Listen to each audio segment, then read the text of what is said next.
Numéro 1. Les fans des Simpsons le savent, Maude, la femme de Ned, meurt dans l'épisode 14 de la saison 11, ce qui crée d'ailleurs une grosse incohérence dans la série animée. Si le personnage a été tué, c'est parce que Maggie Roswell, l'actrice qui doublait Maude, a demandé une augmentation à la Fox. Elle avait quitté Los Angeles, là où le doublage se déroule, pour Denver et par conséquent devait faire des allers-retours qui coûtaient cher. Mais la Fox a refusé de l'augmenter et a donc décidé de tuer son personnage. Numéro 2. Le mot Shrek est un mot allemand qui signifie horreur, mais tout le monde sait qu'il est difficile de trouver un personnage aussi gentil que cet énorme ogre vert. Le personnage est inspiré de Maurice Tillet, un catcheur français atteint d'acromégalie. Malgré son apparence atypique, il a réussi dans sa carrière et maîtrisé plusieurs langues. Numéro 3. Contrairement à l'idée reçue, Mufasa et Scar ne sont pas frères dans Le Roi Lion, mais rivaux naturels, reflétant la dynamique des lions dans la nature. Numéro 4. Les Télétubbies vivent dans une colline enchantée, très, même un peu trop, verte. Et malgré ce que l'on peut croire, ce n'est pas tourné en studio, mais dans une véritable ferme d'Angleterre. Problème, le propriétaire de la ferme a été victime d'intrusion dans sa propriété. Irrité de ne plus avoir de vie privée et de voir sa ferme se dégrader à cause des inconnus qui s'amusaient à y entrer sans faire attention, il a décidé de détruire le lieu en la transformant en un immense lac.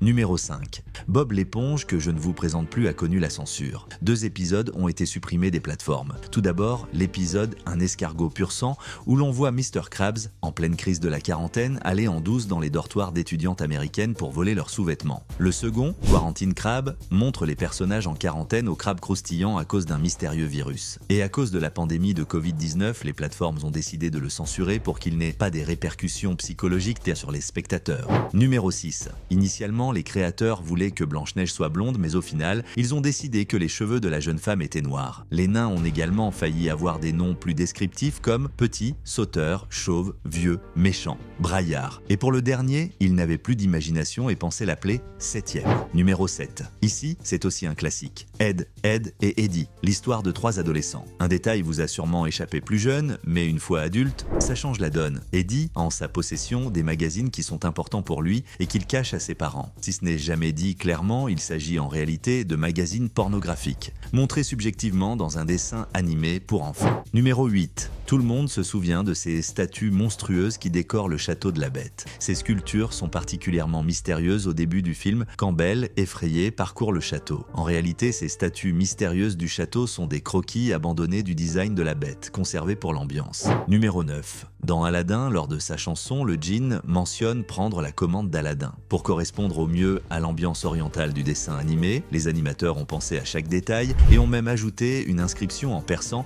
dans le carnet du djinn. Celle-ci est clairement visible durant l'une des scènes et signifie pilaf à la dinde.